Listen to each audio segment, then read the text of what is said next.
out the customers for sex trafficking. Then there's the question of how we study history, especially when we start. On this land, where you and I now sit, before Europeans first showed up, they observed with shock that, quote, these savages don't rape even their female prisoners, unquote. And they remarked with great disapproval that they also didn't beat their children. How could they possibly beat the devil out?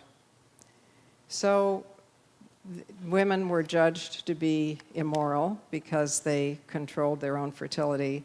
They chose the chiefs of their tribes and occasionally were the chiefs, and they otherwise disobeyed the patriarchal ways of the arriving Europeans.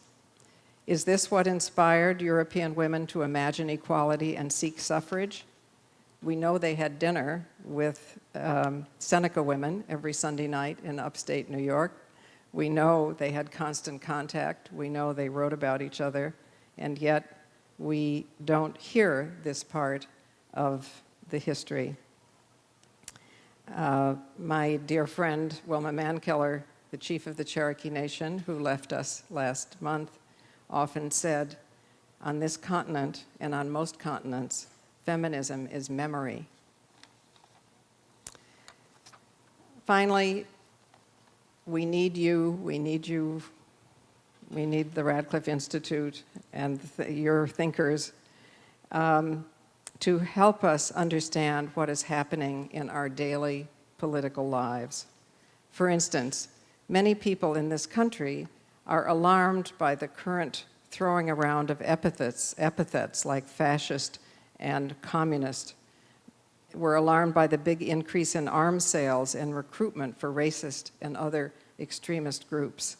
We're alarmed by the first murder of an abortion doctor since the last time the ultra-right wing lost control of the White House and Congress during the Clinton administration. And we're alarmed by the vitriol directed at immigrants who simply do not have the proper papers. But because you and I, because this institute understands family violence, we can understand that all violence that is not about financial or other gain is about proving superiority and control. Indeed, so many crimes should really be called supremacy crimes because that is their motive. For instance, we know that the time a woman is most likely to be beaten or killed, the time she is in greatest danger, is when she is leaving a violent home, when she is about to escape or has just escaped. Well, I submit to you that this country is escaping. Think about it. We're less likely to support foreign interventions, more likely to protest our big financial institutions, far less likely to create hierarchical families, deeply hostile to oil companies destroying the environment, and about to become a country in which European Americans are no longer the majority for the very first time. And we have elected a proud African American president and his family to the White House. This country is becoming free. Therefore, two things are true. Understanding the connections between home and political life, we know that this is, yes, a time of maximum danger, but we know that we have to be vigilant and protect each other.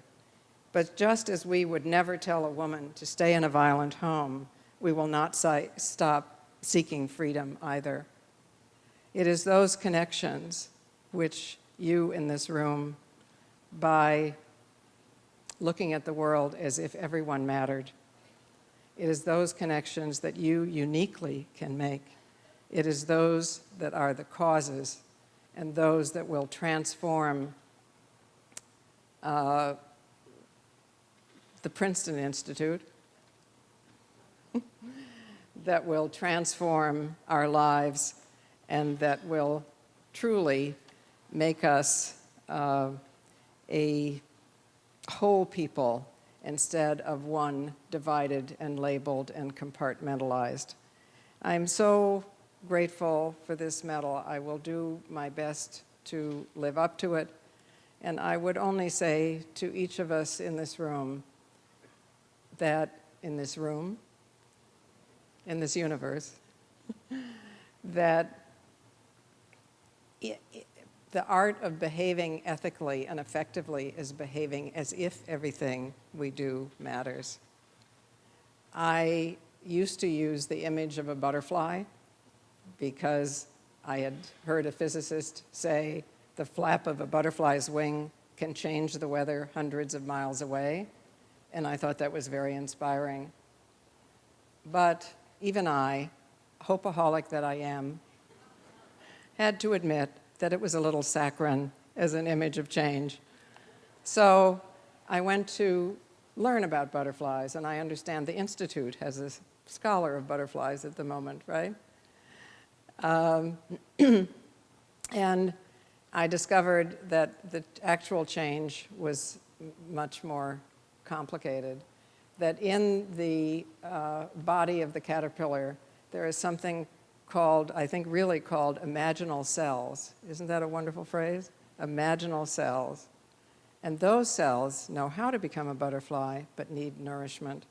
It is the resistance between the activity of the cells and the body of the caterpillar wishing to remain in the same form.